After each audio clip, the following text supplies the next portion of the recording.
இதான் நெல்லிக்காய் பொரியல். இது நெல்லிக்காய் எப்படி அவிக்கிறது பாப்போம். இன்னைக்கு முதல்ல நம்ம நெல்லிக்காய் கிடைச்சிட்டா அதை வாங்கிட்டு வந்து நம்ம அதை நல்லா கழுவிட்டு நம்ம ஒரு ஏதாவது வரவடுப்பு இல்லைன்னா கேஸ்ல ஏதாவது பாடையை வச்சு தண்ணி கொஞ்சோல ஊற்றி சீடி போட்டு இன்னும் நெல்லிக்காய் போட்டு நல்லா கொதிக்க வைக்கிறோம். இப்படி நல்லா கொதிக்கிறோம். திட்டு நல்லா வெந்துட்டுன்னு நினைக்கிறேன். இப்போ நம்ம எடுத்து தின்னு பார்ப்போம்.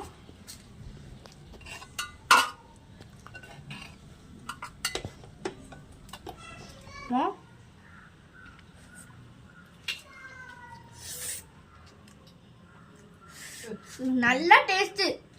இப்படி பண்ணி தின்னா எப்போ சொர்க்கம். இப்படி எல்லாரும் வீட்டுல பண்ணி தின்னுங்க. நல்லா ஆரோக்கியமா வாழுங்க. நன்றி, வணக்கம். சப்ஸ்கிரைப் பண்ணிருங்க, லைக் பண்ணிருங்க.